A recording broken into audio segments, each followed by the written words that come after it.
Hello everyone, again welcome back on my channel AK Singh Online Academy. Today I am again here with a new chapter of our political science and our first chapter of political science, that is power sharing.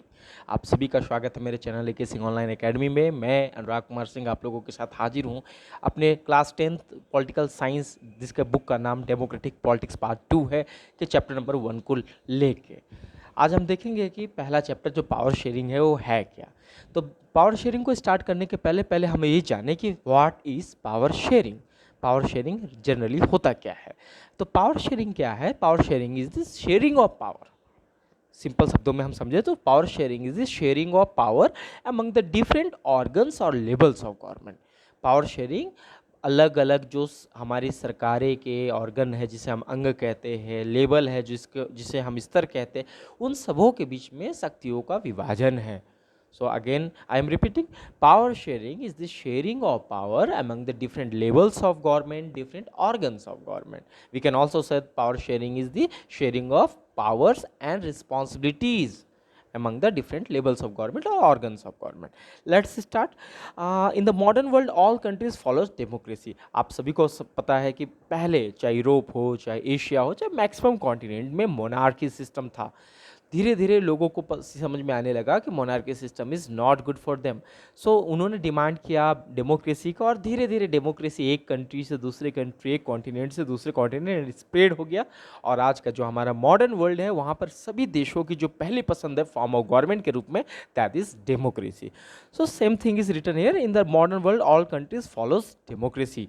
अभी जो आधुनिक समय है, आधुनिक जो संसार है, इसमें सभी देशों के लिए सबसे बढ़िया जो शासन का तरीका है वो है डेमोक्रेसी, दैट मीन्स लोकतंत्र का।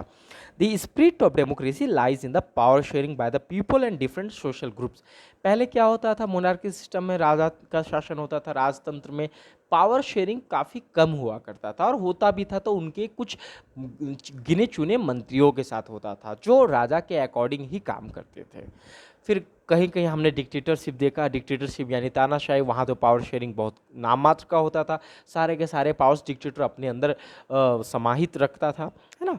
तो बोला जा रहा है कि अगर हम देश में डेमोक्रेसी है, देश में अगर लोकतंत्र है, तो लोकतंत्र के लिए, अगर लोकतंत्र की सचमुच में अगर हम आत्मा की बात करें कि सोल ऑफ द डेमोक्रेसी या स्पिरिट ऑफ द डेमोक्रेसी, तो वो बसता है किसमें? तो पावर शेयरिंग में, यानी शेयरिंग ऑफ पावर, है ना। थर्ड पॉइंट देखिए, power sharing helps to reduce the possibilities of conflict between social group. Power sharing होने से खासकर वैसे देश, खासकर इंडिया जैसे देश जहाँ पे काफ़ी ज़्यादा डाइवर्स ग्रुप लोग रहते हैं, on the basis of language, on the basis of culture, on the basis of religion, और भी बहुत से क्राइटेरिया जिसके बेसिस पे लोग काफ़ी डाइवर्स है, विविधताओं से भरा हुआ ये देश है ना। तो ऐसे देशों में तो पावर शेयरिंग का होना नितांत आवश्यक है, कंपल्सरी है, मैंडेटरी है। क्योंकि ऐसा होने से होता क्या है, सोशल कॉन्फ्लिक्ट, समाज में रहने वाले जो भी कम्युनिटीज़ है, जो भी समुदाय है, वो कभी भी आपस में लड़ेंगे नहीं, झगड़ेंगे नहीं, क्योंकि अगर पावर शेयरिंग को बहुत बढ़िया ढंग से बांटा गया, किया गया हो तब। जैसे इंडिया का कॉन्स्टिट्यूशन बहुत बढ़िया ढंग से बनाया गया है, सभी लोगों को एक समान अधिकार देता है, पावर शेयरिंग की भी बात करता है, पॉलिटिकल पावर शेयरिंग की भी बात करता है, तो इसलिए हमारे यहाँ पर ऐसी कन्फ्लिक्ट होने की कोई भी गुंजाइश नहीं है। Fourth point, it is good way to ensure the stability of political order and unity of the nation. बोला जा रहा है कि अगर यदि पावर शेयरिंग बना रहे तो देश का जो यूनिटी है, देश की जो एकता है, देश की जो अखंडता है, वो भी बरकरार रहती है ना। और देश में कभी भी अराजकता नहीं आती है, राजनीतिक स्थायित्व बना रहता है, पॉलिटिकल स्टेबिलिटी, है ना। कभी कभी पॉलिटिकल अनस्टेबल हो जाता है बहुत सारे कंट्री, तो पॉलिटिकल अनस्टेबल होने के चलते देशों में काफ़ी ज़्यादा समस्याओं का सामना करना पड़ता है। So these are the first slide. Let's move to another slide. Another slide. Here we have given an example of some nations, and first of all we have an example of power sharing in Belgium. Belgium का उदाहरण हमें दिया गया है। Belgium का उदाहरण है, सबसे पहले इसकी ज्योग्राफिकल पोजीशन की बात की गई, तो बेल्जियम है कहाँ पे? तो बेल्जियम है यूरोप कॉन्टिनेंट में, यूरोप महाद्वीप में, है ना। स्मॉल कंट्री है यूरोप का, और इसके बॉर्डर्स किस देशों के साथ लगते हैं? तो यूरोप में नीदरलैंड, फ्रांस, जर्मनी के साथ, हाँ, लुक्सेमबर्ग, ये सब देशों के साथ इसके बॉर्डर शेयर करता है। एरिया एंड पॉपुलेशन की बात करें तो एरिया और पॉपुलेशन में हमारे भारत का जो हरियाणा राज्य है, ये उससे भी कम है ना। एरिया में भी और पॉपुलेशन में भी समझ लीजिए कि जितना बड़ा हमारा हरियाणा है उससे कम ही थोड़ा आकी इस बेल्जियम को, हाँ, in the terms of area and population. अब इथनिक कॉम्पोजिशन, इथनिक बहुत इंपॉर्टेंट टर्म है। Ethnic refers to a shared common culture, लोगों का सामान्य संस्कृति, एक समान संस्कृति के आधार पे जो लोग बढ़ते हैं, है ना। कल्चर बोलने का मतलब ऑन द बेसिस लैंग्वेज हो सकता है ना। तो यहाँ पे देखो इथनिक कॉम्पोजिशन कैसे है, तो बोला जा रहा है कि यहाँ पे दो रीजन है, दो रीजन यानी दो क्षेत्र है ना। जैसे फ्लेमिश रीजन एक है जहाँ पे 59% पीपल रहते हैं और उनकी भाषा है डच। देखिए यही इतनी कॉम्पोजिशन है। तो बेल्जियम में 59% पीपल रहते हैं जिनकी भाषा है डच, और ये किस रीजन में रहते हैं, they lived in Flemish region of Belgium. आगे बढ़ते हैं। दूसरा जो रीजन है वो है वेलोनिया रीजन। वेलोनिया रीजन में 40% पीपल रहते हैं और इनकी भाषा है फ्रेंच, यानी फ्रेंच भाषा का प्रयोग करते हैं। 1% और पीपल है जो बेल्जियम में रहते हैं, उनका कोई रीजन का नाम यहाँ अंकित नहीं किया गया है, और वो जर्मन भाषा का प्रयोग करते हैं, है ना। वो जर्मनी ताल्लुकात रखते हैं और उनकी भाषा जर्मन है ना। बाय मिस्टेक यहाँ जर्मनी लिखा गया है, but the language is German. और वहीं पे बेल्जियम की ही कैपिटल सिटी है ब्रुसेल्स। ब्रुसेल्स में थोड़ा सा कहानी अलग है। अलग कैसे है, जो फ्रेंच कम्युनिटी पूरे वेलोनिया रीजन में रहती है और 40% ही उनका पॉपुलेशन है पूरे बेल्जियम में, वही फ्रेंच कम्युनिटी अगर ब्रुसेल्स में देखा जाए तो वहाँ पर मेजोरिटी में है। वहाँ पर ये ज़्यादा संख्यक में, बहुसंख्यक है ये वहाँ के, और इनकी जो आबादी है इन परसेंटेज 80%। और जो डच 59% अभी हमने देखा जो रहता है फ्लेमिश रीजन में पूरे बेल्जियम में, वो डच पीपल जो है मात्र 20% है इन ब्रुसेल्स में, है ना। तो majority in the country Dutch speaking, economically poor condition बोला जा रहा है। पूरे देश में अगर देखा जाए तो डच के जो लोग हैं वो मेजोरिटी में है, लेकिन उनका इकोनॉमिकल कंडीशन, आर्थिक जो स्थिति है उनकी बहुत बढ़िया नहीं है। और कैपिटल सिटी की बात करें तो मेजोरिटी पीपल वहाँ फ्रेंच रहते हैं। फ्रेंच थोड़े रिच भी है, पावरफुल भी है ना। फ्रेंच के जो लोग हैं जो बेल्जियम में रह रहे हैं वो थोड़े अमीर भी है और शक्तिशाली भी है। चलिए आगे बढ़ते हैं। आगे है एकोमोडेशन इन बेल्जियम। बेल्जियम में कैसे एकोमोडेट होना, एकोमोडेट मतलब रहना, है ना। तो देखिए फर्स्ट पॉइंट क्या है, constitution prescribe that number of Dutch and French speaking ministers shall be equal in the central government.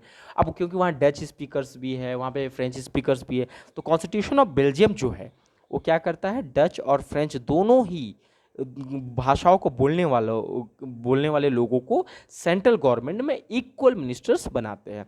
No single community can take decision ultimately, कोई भी एक कम्युनिटी डिसीजन नहीं ले सकती। That means they have to take decision simultaneously और with the discussion with each other, है ना। दोनों को एक दूसरे से वार्तालाप करके डिसीजन ले लेंगे। सेकंड पॉइंट क्या है, देखो एकोमोडेट कैसे बेल्जियम कर रहा है। State government are not subordinate of central government. Subordinate मतलब वो सेंट्रल गवर्नमेंट के अंदर काम नहीं करेगा, है ना, कि सेंट्रल ने जैसा बोल दिया वैसे ही करेगा। यहाँ पे क्या क्या सेंट्रल गवर्नमेंट ने स्टेट को मोर पावर्स दे रखे हैं, have given more powers to state government. तो ये एक बहुत पॉजिटिव पॉइंट है। एकोमोडेशन के लिए स्टेट गवर्नमेंट का भी बहुत शक्तियों को दिखाया जा रहा है। थर्ड पॉइंट ब्रुसेल्स, हमने ब्रुसेल्स में देखा था वहाँ थोड़ी सिचुएशन अलग थी। पूरे कंट्री में जो 40% फ्रेंच थे वहाँ पर वो 80% थे। तो ब्रुसेल्स के लिए क्या किया, वहाँ एक सेपरेट गवर्नमेंट बनाया गया जिसमें दोनों कम्युनिटीज़ को इक्वल रिप्रेजेंटेटिव के रूप में लिया गया है। इक्वल रिप्रेजेंटेशन, दोनों का बराबर का प्रतिनिधित्व होगा। The French people accepted equal representation in Brussels because the Dutch people accepted equal representation in central government. अब देखिए फ्रेंच को भी बात पसंद आएगी, इक्वल रिप्रेजेंटेशन होगा, क्योंकि फ्रेंच नहीं बोल सकता है कि हम 80% है तो हमारा ज़्यादा है, क्योंकि पूरे कंट्री में तो 40% है ना। वहाँ पर भी डच ने नहीं कहा कि हम ज़्यादा है। तो कितना बढ़िया ढंग से देखो पावर को शेयर किया गया और डच और फ्रेंच के बीच में कोई किसी तरह का कोई कन्फ्लिक्ट नहीं हुआ और एकोमोडेशन बहुत अच्छे ढंग से वहाँ कंप्लीट हो गया। फोर्थ पॉइंट देख लेते हैं हम, एक और पॉइंट जो रह गया है, a third government is called community government. वहाँ पर इन सब सेंट्रल गवर्नमेंट, स्टेट गवर्नमेंट के अलावा एक कम्युनिटी गवर्नमेंट भी है। जैसे हमारे यहाँ लोकल सेल्फ गवर्नमेंट होता है, वैसे इन्होंने थर्ड जो टायर बनाया है, थर्ड जो लेवल गवर्नमेंट का बनाया है वो है कम्युनिटी गवर्नमेंट, जो वहाँ पे डच के द्वारा, फ्रेंच के द्वारा, और हमें याद रखना है कि 1% वहाँ जर्मन भी है, जो जर्मन भाषा का प्रयोग करते हैं, उन लोगों के द्वारा बनाया गया है ना। उनके भाषा से संबंधित, उनके संस्कृति से संबंधित, उनके एजुकेशन इशू से संबंधित को लेके ये गवर्नमेंट बनाई गई है। तो ये बहुत अच्छा एकोमोडेशन है। अब ऐसे एकोमोडेशन से कभी भी भविष्य में भी आपस में लड़ाई झगड़ा का कोई कन्फ्लिक्ट होने का चांस बनता ही नहीं है। अब देखिए एक दूसरे कंट्री जो एशिया का ही है और हमारा पड़ोसी देश भी है, हमारे दक्षिणवर्ती साउदर्न में श्रीलंका, उसका एग्जाम्पल दिया गया। अभी प्रेजेंट में श्रीलंका का स्थिति थोड़ा ठीक नहीं चल रहा है, बट यहाँ हमारे बुक में देखिए यहाँ पर भी उसकी स्थिति ठीक नहीं दर्शाई गई है। यहाँ पे क्या प्रॉब्लम है उसको देखेंगे। Sri Lanka is an island nation in the south Asia region, एक आइलैंड नेशन है, पानियों से घिरा हुआ है, बीच में इंडिया और श्रीलंका के बीच में पाल के स्ट्रेट है। हिस्टोरिकल बैकग्राउंड से देखेंगे तो इंडिया का बहुत डीप रिलेशन है श्रीलंका से। चलिए हम लोग पॉलिटिकल अभी प्रेजेंट सिनेरियो के हेल्प से देखते हैं। बोला जा रहा है इसकी पॉपुलेशन लगभग 2 करोड़ है, अभी तो कुछ बढ़ गई होगी क्योंकि हमारी बुक थोड़ी पुरानी है, लेकिन अप्रॉक्स 2 करोड़ लेके चलते हैं। The major social group are the Sinhalas. बोला जा रहा है वहाँ पर जो मेजर सोशल ग्रुप है, सबसे बड़ी जो भाषा बोलने वाले लोग हैं वो है सिन्हालिस पीपल, है ना, सिन्हाला भाषा का प्रयोग करने वाला, जिनकी संख्या है 74%। और तमिल जो दूसरी मोस्ट इंपॉर्टेंट लैंग्वेज है वहाँ पर वो है 18%, 18%, है ना। तो यहाँ पे देखो हमको ये समझ में आ रहा है कि सिन्हाला यहाँ पे मेजोरिटी में है यानी बहुसंख्यक में है, और तमिल यहाँ पे अल्पसंख्यक में है, ठीक है। 74% ये, 18% ये, है ना। इसके अलावा भी जो परसेंटेज है वो अदर कम्युनिटीज़ है जिसमें क्रिश्चियंस भी है ना, कुछ मुस्लिम्स भी है, तो उसका जिक्र यहाँ पे नहीं किया गया है। यहाँ पे जितना हमें समझाने की कोशिश की गई है उतना ही हमें बताया गया। देखिए श्रीलंका में और आगे क्या है, तमिल जो है जो 18% है वो 2 भागों में बटे हुए। एक भाग है native Tamil, native Tamil that means they are the native resident people of Sri Lanka, और श्रीलंका के मूल निवासी है जिनकी संख्या 13% है। 5% वैसे तमिल है जो भारत से कॉलोनियल समय में वहाँ गए थे, या यूँ कहे कि ब्रिटिश गवर्नमेंट के समय या कॉलोनियल गवर्नमेंट के समय वो प्लांटेशन वर्कर के लिए यहाँ से जो इंडेंजर्ड लेबर्स को लेके जाते थे, प्लांटेशन वर्कर के रूप में लेके जाते थे, और वो जो लोग गए फिर जो रिटर्न नहीं आए वहीं सेटल्ड हो गए, वो लोग वहाँ की आबादी 5% है, तो दोनों मिलके 18%। Most of the Sinhala speaking people are Buddhist. बोला जा रहा है सिन्हाला जो लोग हैं वो अधिकतर क्या है तो बौद्ध धर्म को मानते हैं, बुद्धिज्म है। आपको याद होगा एंशिएंट इंडिया में आपने पढ़ा होगा अशोक जो था महान ना, उसने अपने बेटा बेटी को, महेंद्र उनका बेटा, संघमित्रा उसकी बेटी, उसने अशोक ने बौद्ध धर्म का प्रचार करने के लिए अपने बेटा बेटी को श्रीलंका भेजा था, है ना। अब हमारे इंडिया से निकला हुआ ये बौद्ध धर्म बाकी देशों में काफ़ी पॉपुलर है, ठीक है। इंडिया में ज़्यादा पॉपुलर नहीं हो पाया, लेकिन ये बुद्धिज्म बाकी कंट्रीज़ में बहुत ज़्यादा पॉपुलर है। आपको याद होगा आफ्टर द कलिंगा वार, जब अशोक ने गिव अप किया वार को कि अब वार नहीं करेंगे, तो उसने बुद्धिज्म अपनाया था और उसने बौद्ध धर्म को स्प्रेड भी किया था, प्रचार भी किया था, है ना। तो एक और कहानी है, तो आप यहाँ पे क्योंकि टर्म आया इसलिए मैंने आपको थोड़ा बता दिया कि you must have knowledge about that thing also. तो यहाँ पे जो अधिकतर जो सिन्हाला लोग हैं वो किस धर्म को मानते हैं, वो बुद्धिज्म है, बुद्धिस्ट है, और बाकी जो तमिल है वो या तो हिंदू है या तो मुस्लिम है। इसके अलावा क्रिश्चियन कम्युनिटीज़ भी यहाँ पर, लेकिन उसका जिक्र यहाँ पर नहीं किया गया। अब अगला टॉपिक है देखिए मेजोरिटेरियनिज्म इन श्रीलंका। मेजोरिटेरियनिज्म का शुद्ध हिंदी होता है बहुसंख्यकवाद।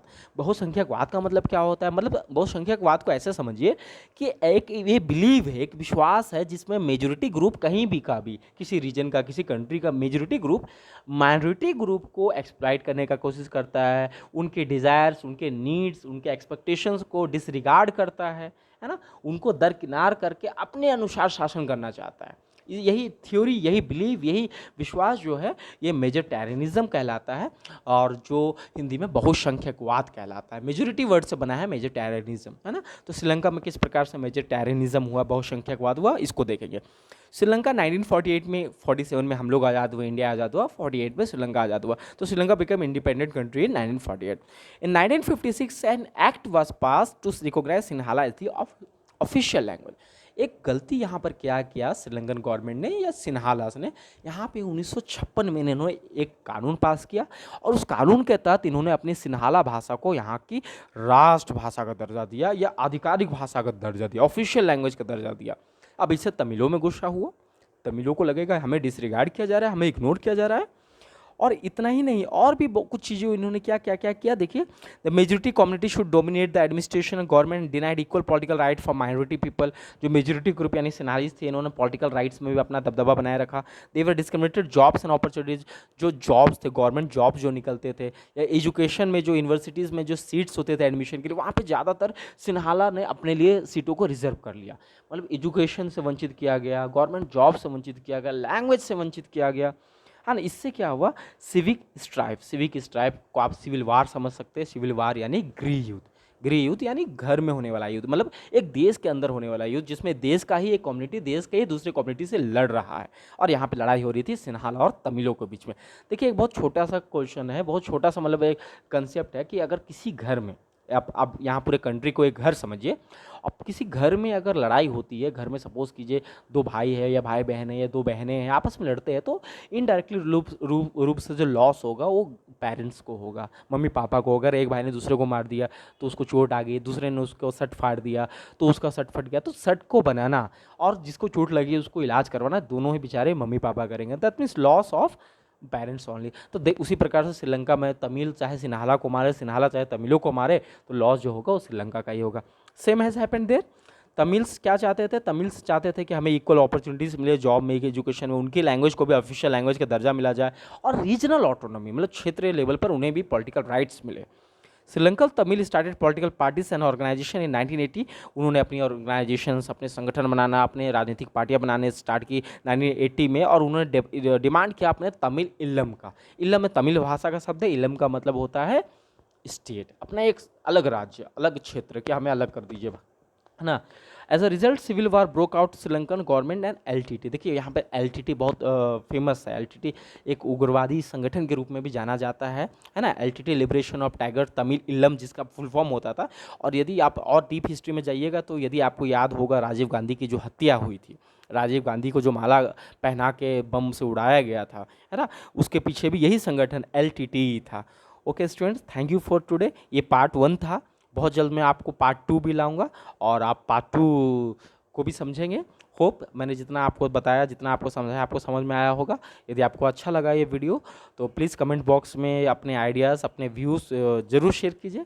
Thank you for watching my video. Thank you very much. Thank you all of you.